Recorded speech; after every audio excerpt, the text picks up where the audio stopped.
নমস্কাৰ এই মুহূৰ্তত আহি পৰিছে ৰাজ্যবাসীৰ বাবে কেইবাটাও ভাল খবৰ। পিএম কিষাণ টকা পৰা একাউণ্টত আপুনি পাব নে নাই অতি শীঘ্ৰে চেক কৰক। চৰকাৰৰ ফালৰ পৰা গুৰুত্বপূৰ্ণ আপডেট প্ৰকাশ কৰা হৈছে। পিএম কিষাণৰ টকা আপোনাৰ একাউণ্টত প্ৰদান কৰা হৈছে, কিন্তু আপোনাৰ একাউণ্টত টকাটো সোমাইছে নে নাই আপুনি কেনেকৈ চেক কৰিব। সো বন্ধু-বান্ধৱীসকল, কেন্দ্ৰীয় চৰকাৰৰ ফালৰ পৰা গুৰুত্বপূৰ্ণ আপডেট প্ৰকাশ কৰিছে। কোনবোৰ পিএম কিষাণৰ হিতাধিকাৰীৰ একাউণ্টত 20 নম্বৰ কিস্তিৰ ধনৰাশি লাভ কৰিব। প্ৰথমতে আপুনি আপোনাৰ মোবাইল ফোনৰ পৰা যিকোনো এটা ব্ৰাউজাৰ অপেন কৰক। অপেন কৰি আপুনি সাৰ্চ কৰক PFMS। জাস্ট এইখিনিলৈকে আপুনি সাৰ্চ কৰক। যেতিয়া আপুনি সাৰ্চ কৰিব, সাৰ্চ কৰাৰ লগে লগে তলত দেখা পাব এনেকুৱাকৈ এটা অপশ্যন। তাৰপিছত দেখা পাব আপুনি ইয়াতে DBT ষ্টেটাছ ট্ৰেকাৰ। জাষ্ট আপুনি ইয়াতে ক্লিক কৰি দি দিয়ক। যেতিয়া আপুনি ক্লিক কৰিব, ক্লিক কৰাৰ লগে লগে অলপ সময় ৱেইট কৰিব।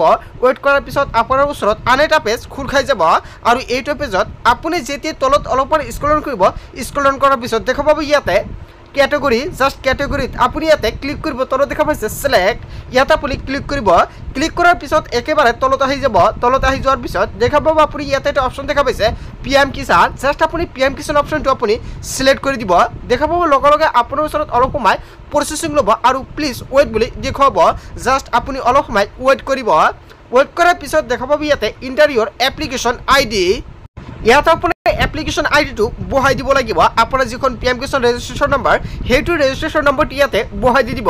বহাই দি দিয়াৰ পিছত দেখা পাব ইয়াতে এটা কেপচা, আৰু এইটো কেপচা আপুনি ইয়াতে বহাই দি দিব।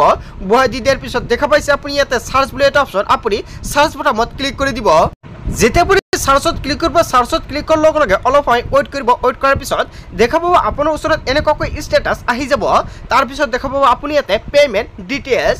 আপুনি পিএম কিষাণৰ টকাটো পাব নে নাই এনেকুৱাকৈ আপুনি আগতীয়াকৈ জানিব পাৰিব। নিশ্চয় আপোনাৰ ওচৰত এনেকুৱাকৈ স্ক্ৰীনত দেখা দিছে। যদি এনেকৈ দেখুওৱা নাই তেনে ক্ষেত্ৰত আপোনাৰ একাউণ্টত আপুনি পিএম কিষাণৰ টকা নাপাব। ইয়াতে দেখক আপুনি নিশ্চয় সম্পূৰ্ণকৈ দেখা পাইছে এমাউণ্টটো কিন্তু 2000 টকা আপোনাৰ একাউণ্টত প্ৰদান কৰা হৈছে। তাৰপিছত দেখা পাইছে আপুনি ইয়াতে ইনষ্টলমেণ্ট, কিমান নম্বৰ ইনষ্টলমেণ্ট আপুনি পিএম কিষাণ টকা লাভ কৰিব। যদি 20 নম্বৰ ইনষ্টলমেণ্টটো আপুনি পাব তেনে ক্ষেত্ৰত নিশ্চয় ইয়াতে শ্ব' হৈ গৈছে।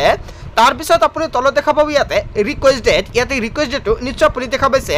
ৰিকুৱেষ্ট ডেটটো দেখক আপোনালোকক সম্পূৰ্ণকৈ ইয়াতে উল্লেখ কৰা আছে 11 জুন, আৰু 11 জুনত কিন্তু চৰকাৰে আপোনাৰ একাউণ্টত টকাটো ট্ৰান্সফাৰ কৰিছে।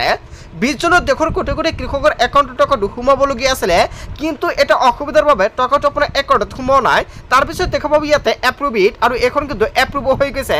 চ' বন্ধু-বান্ধৱীসকল, এপ্ৰুভ হোৱাৰ পিছতো বহুতৰে একাউণ্টত টকাটো পোৱা নাই। এতিয়ালৈকে চৰকাৰৰ ফালৰ পৰা টকাটো ট্ৰান্সফাৰ কৰা নাই। তাৰপিছত আপুনি দেখা পাব ইয়াতে পে'মেণ্ট ষ্টেটাছ। পে'মেণ্ট ষ্টেটাছ আপুনি দেখা পাব ইয়াতে পে'মেণ্ট পেণ্ডিং এণ্ড বেংকৰ তৰফৰ পৰা পেণ্ডিং ৰখা হৈছে, কিয়নো এতিয়ালৈকে চৰকাৰৰ ফালৰ পৰা টকাটো ট্ৰান্সফাৰ কৰা নাই। চৰকাৰে যেতিয়া টকাটো ট্ৰান্সফাৰ কৰিব, লগে লগে আপোনাৰ পিএম কিষাণৰ একাউণ্টত টকাটো সোমাই পৰিব।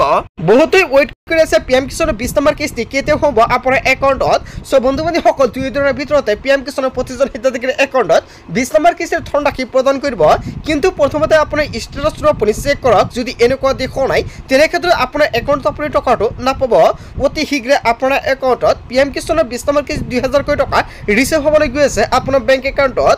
যদি কিবা পিএম কিষাণৰ আপোনাৰ সমস্যা হৈ থাকে অতি শীঘ্ৰে কৰাই ৰাখক। যদি এনেকুৱা অপশ্যন অহা নাই পে'মেণ্ট ডিটেইলছটো, তেনে ক্ষেত্ৰত আপোনাৰ একাউণ্টত আপুনি টকা নাপাব। লগতে আজিৰ ভিডিঅ'টো সকলোৱে বেছি বেছিকৈ শ্বেয়াৰ কৰি দিয়ক, কিয়নো পিএম কিষাণৰ প্ৰতিজন হিতাধিকাৰীয়ে যাতে সম্পূৰ্ণকৈ এনেকৈ ষ্টেটাছটো চেক কৰিব পাৰে। আচলতে সেইসকল হিতাধিকাৰীৰ একাউণ্টত টকাটো সোমাব নাই। চ' বন্ধু-বান্ধৱীসকল, আজিৰ মূল ভিডিঅ'খনত আপোনালোকে এইখিনি সৰু এটা ইনফৰমেশ্যন দিবলগীয়া আছিলে।